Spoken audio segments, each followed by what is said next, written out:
I'm not your everyday around the way. Don't go bar hopping, chilling on a block with your cell phone friend. Never that, cause I'm not that kind of girl. Not that kind of girl. You don't get me rinsing me with your jewelry, your designer clothes, or the games that you gotta play. Think you need to know I got my own. Don't need you for your dough. Baby, we can flow. Let me know. Make you smile. Okay, well, drag is a non-contact sport. Please, no touching.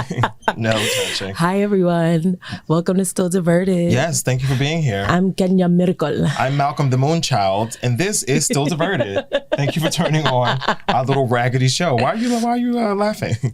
Malcolm the Moonchild. The Moonchild, yes. You know, exactly. The Moonchild. The Moonchild. As I was on the Googler last week, and sometimes I often, when I'm doing my final pass of this show, to cut out nothing, because nothing ever gets cut out. But I was thinking about cutting stuff out this time around, because just Today? to get back into because it's been busy, but I'm thinking about just having the audios in between. Why are you making that face? Because I don't why are we doing extra work? Exactly. We come from the world, first of all, I come from the world of theater, okay? When you're done, you're done. I know. You curtain rise, you do your monologue and your speeches and your words and your things and your scenes. They drop the curtain and you go home. There's no pickups, there's no reshoots. That's why I love live TV. Same. And that's why we do this podcast like a live show. Because when I'm done, I'm done. I'm not going back to cut nothing out. You shouldn't have said it. Okay, shouldn't have said it. No, anyway. Not cutting stuff out. More like let's have an audio in between the breaks. Like that. Oh, yeah, but that's, to me, those are easy edits. Right. Anyway, all right, maybe we should stop producing the show. This should have been a pre-show meeting. Anyway, what up, y'all? Welcome to Still Diverted, a weekly check-in from your Brooklyn besties. Hi. So, for those that, well, first, let's apologize. To whom? To whom? Yes, I would have said, to who? To all of those that enjoy watching our show more than listening to our show. Oh, but we've been a little raggedy on the YouTube. Have people been reaching out to you? No, because people are respectful. Oh, okay. I think people are like, oh, they got a lot going on. Let's not do too much. But yeah, we are sitting next to each other today in true old school Still Diverted fashion. Yes, so yes. Yeah. So much fun. And I feel like to keep it funky, we switched sides from how we normally used to sit way back in the 1800s. No, he was just late, we'll see. so I was like, I'm gonna sit here. Okay, well, listen, one side of my beard gets lined up better than the other, or the hair grows better. I forget which side it is, but when I go home and watch this, I feel like I wanna, I can't see it here, but when I'm looking at your face right here, I wanna pat you down. Yeah. Pat me down. Like on the, underneath your eyes. Yeah. Okay. All right, Should I start saying what I want to change on your face? Yeah, absolutely. Yo, so tell me why. Okay, let's get into what's good, guys. So yesterday, Malcolm celebrated his successful debut with Lennox Letters, and shout out to Simone. Yes. They did a boomerang conversation, talk, chat, tea. Boomerang and beverages. Boomerang and beverages. And it was really nice. I had an amazing time. But as we're talking, this one brother starts having a conversation about like his looks and how he feels about his looks. And he asked us a question. So I told him, I did not know Malcolm, this was going and was like, I did not know this was going here. I don't know why he asked you anything. He don't got no business asking you any questions. I don't like when people don't know you and then be trying to talk to you like they know you. And I mean that in all disrespect to you, not the other person. Because the other person will be like, oh, girl, you so cool. I love your personality. Tell me the 100% truth. And I'm like, why would y'all ask her to tell you the truth? Because guess what she's going to tell you?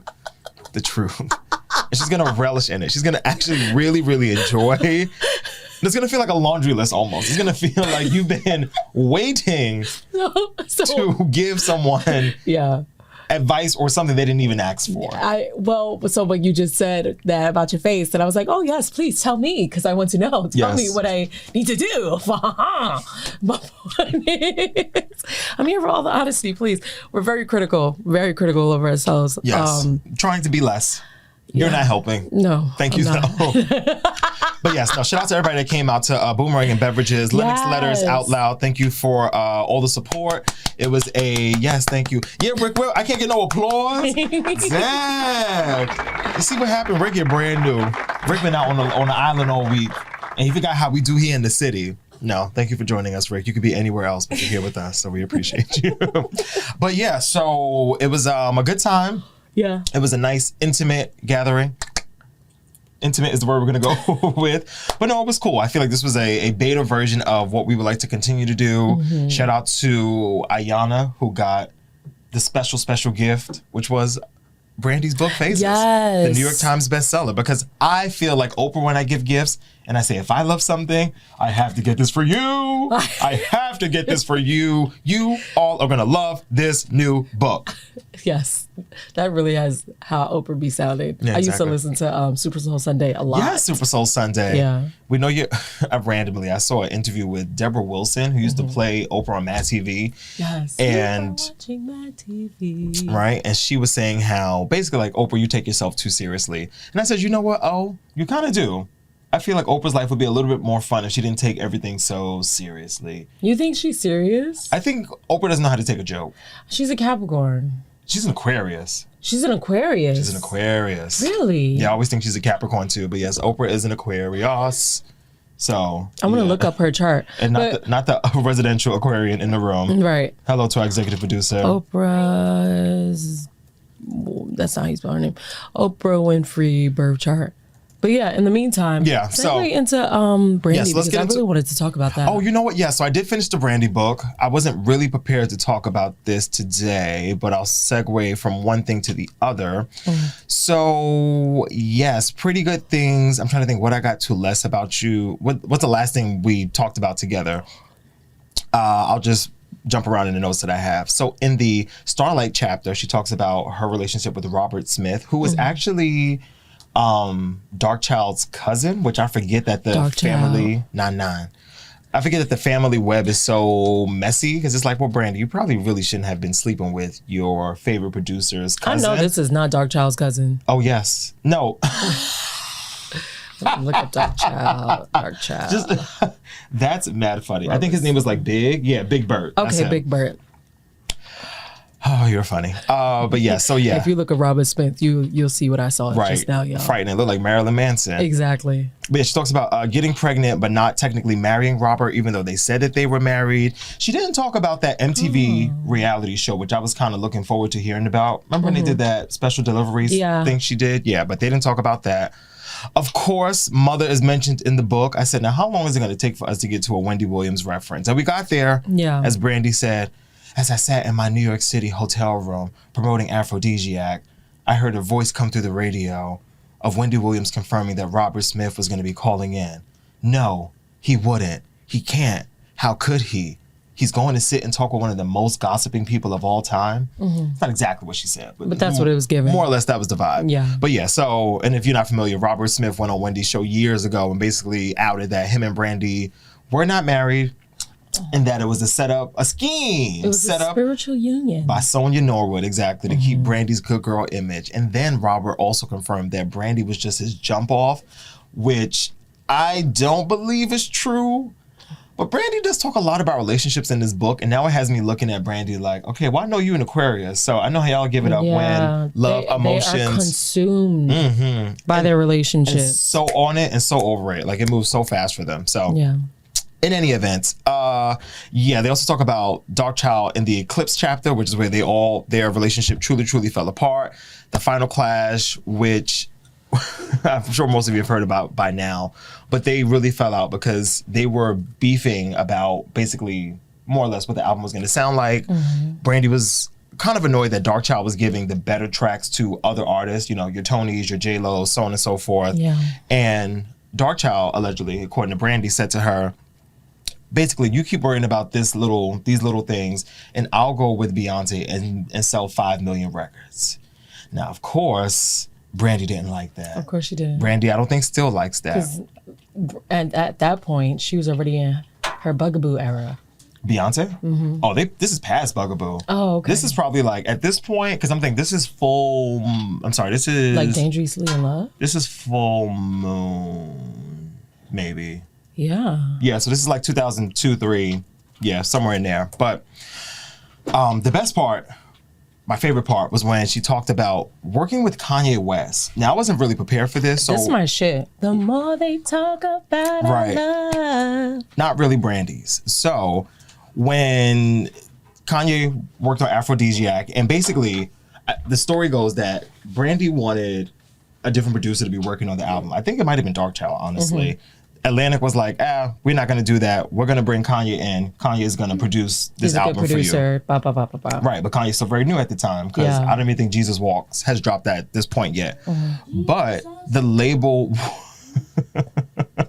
the label was courting Ye, and they promised Kanye 2 placements on Aphrodisiac, one being the lead single, Talk About Our Love, and allowing him to create the video treatment for the video along with 2 additional tracks. So, or along with those 2 tracks. So he does those 2 tracks.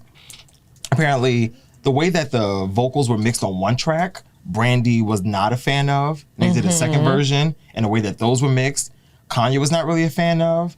And the second version was the one that got submitted for the album. And Brandy Kanye's version. Right. The one that Kanye was like, we're going to go with this. And Brandy was like, but I would rather not have this be the version that's out. Yeah. And mind you, she pulls up on him at a studio session to really, well, dag, Ashton. What happened, baby? So why are you moving so much? Because I have to grab my folder. I know. So let me see how you grab your folder. I have to move the chair. Take the folder on my back and put it back here. Baby, next time just get up and do it, okay? You making a lot of noise. I need you to treat this like a library. Exactly. We're the only ones that could be loud in here. You finish your homework, take a nap. Put your head down like that, brother. Or ask Mr. Rick what he needs done. God. Matter of fact, go outside. Go outside and wait for us. You have a Swiffer? Exit. Go outside and wait for us by the exit. No. Do it too damn much. Relax, baby. Right. So anyway, she pulls up to the studio. She's like, yay, I'm not fucking with this. Can we please go to a different version? He's like, basically, no, we cannot because I already turned in the album. And his response to her was, you'll be all right. Oh. Which got me hot. And I was hot for Brandy. I'm still hot for Brandy because what the fuck you mean we'll be all right? Yeah. Yeah, so anyway. It was a really good book. It was really good. I'm happy I finished it. She talks about the car accident, which I almost forgot about because, you know, I just don't think about the car accident often. She killed them. She also talks about Whitney Houston and the night of the Grammy party, which Monica and Brandy were both there for. Why don't you want to address that? In the Twilight chapter, because she killed them is so unnecessary. It was a car accident, and it was an accident. It was just an accident. I think that it was an accident. But the problem with it was that she didn't get penalized for it. Like, what exactly was the problem with the situation? I don't think there was any problem. I think the internet does what the internet does. Yeah. This is around the era where the internet is still fairly new, so I think the internet was doing the most. But there was no charges. Shit. Yeah, it was it was an accident. Right. Yeah. Okay. So anyway, shout out to Brandy. Congrats on your New York Times bestseller. I'm sad I finished the book. I'll have to start it again because it was so great.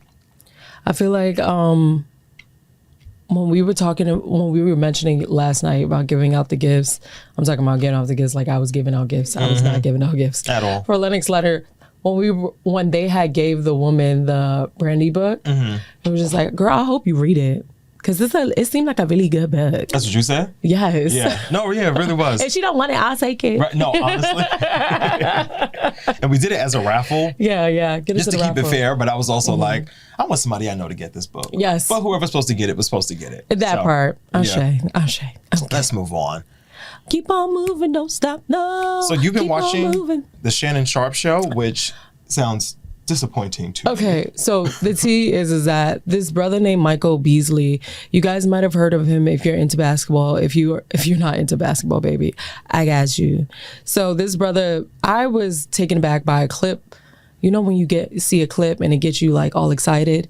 And excited was probably the wrong choice of words because it really is, he was just talking about depression and how sad he was and how at one point you could tell that he wanted to cry and he probably was crying, but he couldn't really get it out. And he looks over to Shannon Sharpe and he goes, if you see me crying, just act like you don't notice. You know what I mean? I'm just like, oh, this baby's going through it. Yeah. And so I was like, I want to watch the whole episode. So it's like, oh, this gauges my interest. So, like okay. A man avoiding his emotions Let's tap it. Let's look at it. Like, I need to see this. No, that is okay. So Michael Beasley. Okay, yeah, I was actually about to read that. It's really, and I looked up his birth chart His too. overview. Yes. Michael Paul Beasley Jr. Come on, Junior. Is an American former professional basketball player who played 11 seasons in the NBA for 7 teams, most notably the Miami Heat. He played college basketball for Kansas State University. Shout out to KSU. Yeah. I don't know what that is. And for 1 year before declaring the, for 1 year before declaring 1 year before declaring for the NBA draft in 2008. See, this part you can't let Google tell you nothing because this don't make no damn sense. Well, this is not English. What I wanted to get at was that I thought the interview was really interesting, especially for a lot of hood niggas, because when you are growing up in an era where you are like 6'1", you're probably the only person 6'1" in the 5th grade or the 6th grade, and you come from a certain background where it's not like academics are important or like having a strong educational drive is what's priority here. People are just trying to feed their kids, you know what I mean? And so to hear him talk, I could tell like a lot of his emotions were necessarily mixed, but were probably misunderstood throughout his entire career. And I could see people watching this video too and be like, nigga, what you talking about? And believe me, even there were a couple of parts where I'm like, okay, this sounds a little sexist, or this sounds a little misogynistic, or this brother gotta stop saying females. There's just too many goddamn females. But exactly. But there was one part where Shannon Sharp, because Shannon Sharp's always tries to turn his Oprah hat on, which to some degree I have to appreciate, and other degrees it'd be like, why you fishing, baby? Why are we here? Why are you fishing? But he did say to him, he was like, so, you know, the little boy in you, like, how would that person be able to be nurtured? Like, what do people need to do to nurture that part of you so you are able to just cry the way you want to cry and not have to like hide your tears, essentially?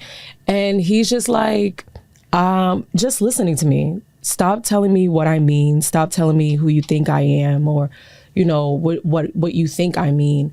And I find that when you are talking to people, especially from a lot of communities where they say they're quote unquote voiceless, it's like, no, a lot of us, we're not voiceless. We absolutely do have a voice, but you're constantly trying to misconstrue what we're saying, or you're trying to fix what we're saying. Like, let people have their own dialogue. Let people say how they feel, and those who get it truly get it. But if you don't, it's okay to Google it on your own time. But what you're not going to sit here and try to do is dissect and open up and figure out different ways to figure out what he meant. No, he's saying exactly what he means. And for it seems like majority of his life, he spent being looked at as an adult because he was a 6'1" child, or, you know, he was a 5'11" child. And it even goes down to like an 11-year-old being in classes with 13-year-olds. Like, even for my son, like Ashton's 11, but Ashton's 12, but the idea of him being in class with a 14-year-olds, I mean, I'd be like, God damn, like, these kids is grown, you know, but he was constantly looked at as like, oh, he's like an adult, you know?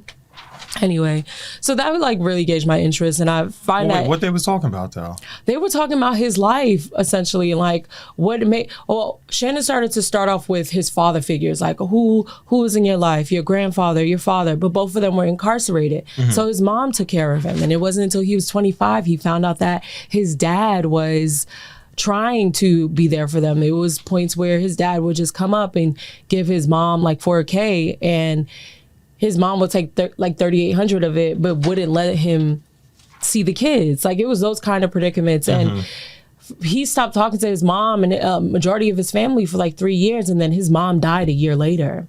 So it's a lot of like mixed emotions, and you could still see how he's like working through them, but also like reverting back to, you know, what he has been taught as a child. Like, so it was just eye-opening for me in that sense, like, because I know even for myself, I'm always looking for like the deeper meaning, trying to figure out like the signs and like, how do we get here? How do we get here? But really, it's just like, no, he's saying exactly what it is, and sometimes you don't necessarily always have to go for the let's get to the root of it. And I feel like I probably talked about this last week, but you don't always have to get to this point where you're trying to pull different meanings out of what somebody's saying. It's like, no, baby, this is just what it is. Like, and it kind of like made me give a different perspective to brothers like him. Even though I have a lot of compassion for him, and even though he says certain things are a complete turn off, you could tell like, okay, he's 37 now. He's still dealing with this.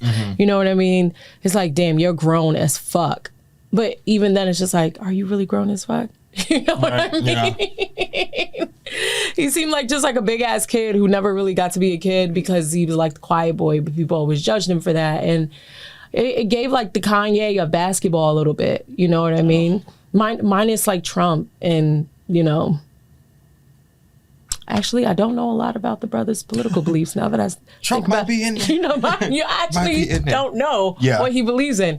But I do know that... Almost like rambunctious soul. Yes. Yeah. Yes. But in the more...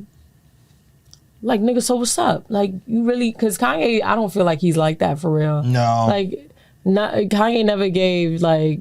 So what you trying to do? Hands like and feet. Run up, yeah. Yeah, right, exactly. Not hands and feet. But I feel like for this brother right here, it was even points when he was talking to Shannon, he was like, cause you dark skinned niggas always think that us light skinned niggas, like I'm sick and tired of this. You watched this whole interview? I did. Okay. I was engaged. I really was. Okay. And it could be like from stuff that I'm currentently going through that made me be like, try to turn on my like, why is this happening? Yeah. Let me not say you'll never get to it. Because somebody should hopefully be getting to the root of it. A child. But I wouldn't be wasting your time with that. No. Not at all. Yeah. Not at all. Yeah. But I thought the clip was interesting and I ended up just like watching the whole thing. But yeah. Shout out to the club. And it also, even for us, I was like, oh, look at their logos at the bottom. Like, oh, this is a very interesting placement that they have. Like, it looks really clear and transparent. I'll show you. I'll show you later. But yeah, shout out to the club. Yes, I will say, transparently and admittedly, that was both words coming out together. We were on the Transverse yesterday in Central Park. Shout out to the Transverse. But it's weird sitting next to you.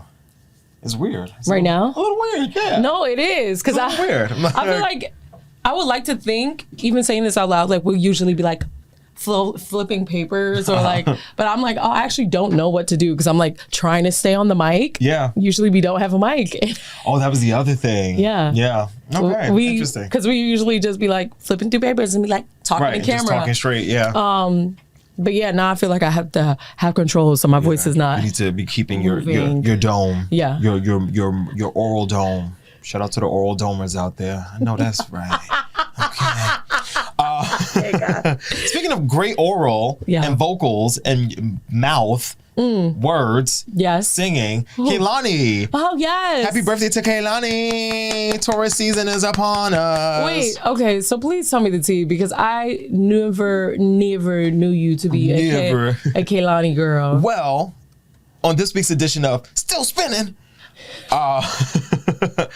So I'm actually not a huge Kehlani fan. I feel like I've been on the sidelines for a lot of Kehlani's life. Yeah. Or like her career. And she was on Elvis Duran the other day. And I don't really listen to Elvis's show like that. But they just celebrated their 30th anniversary. And I was like, wow, shout out to y'all. 30 years. That's what's up. But she happened to be a guest on that episode. So I just happened to catch her. But yeah, so I am not a huge Kehlani fan, but I also am a big Folded fan. And I feel like I've never... Folded. I heard Folded for the first time today in headphones, listening to the album. It's one of those songs you just hear in passing. If you like Brandy, you're definitely going to like Folded. Brandy's on the album. Look at that. Okay. Yes, Brandy's actually the track right after Folded. But yeah, new self-titled album came out today. It's 17 tracks. It's about an hour long. It features from Lil Wayne, Brandy, Missy Elliott, Usher. And I got about halfway through the album. My favorite tracks right now, No Such Thing, featuring Clips. So good. Clips? Yep. Another Lover, featuring Lil Wayne. There's a song called Ooh. That's not how it's pronounced, but that's how I'm going to say it. Got Missy Elliott? Okay, yeah. Back Maybe and forth, I do got to listen to this never. album. It's really good. And shout out to, on the song Ooh, it gives a little Janet sex interlude. You know how Janet used to be moaning and groaning on tracks, and very Taurus of her. But yeah, there's a great guitar solo. Shout out to Eric Walls. And as I heard it, I was like, who the fuck is on this guitar? Like, it's who's on this guitar? It's really giving at the end of the Cheetah Girls with in Barcelona. No. In New York City when Toto was stuck in the ground. Oh yeah. Okay, when they came out from the talent show, Chaos, area, yeah. Sonic Chaos, Sonic Chaos. Yes, shout out to my DCOM The memory things kicking you remember in. You really know, kill me. I had the album. I still have the Judah Girls album. Okay, yeah, I'm gonna tap into this Kehlani album because I really do like her. Yeah, no, it was really good. So, and you know, I'm not even a new music girly like that. Like, I like to sit in my 1999, 2012 bag, but I really enjoyed it. And I was like, yes, look at me being down with the kids. I'm listening to new music on a Friday. Come on, still spinning. Yes. So shout out to Kehlani. If you have not gotten to the album, I suggest it. And shout out to I Need You, the Brandy song, which was a very, very good, but a good R&B album. Yes, I'm feeling it.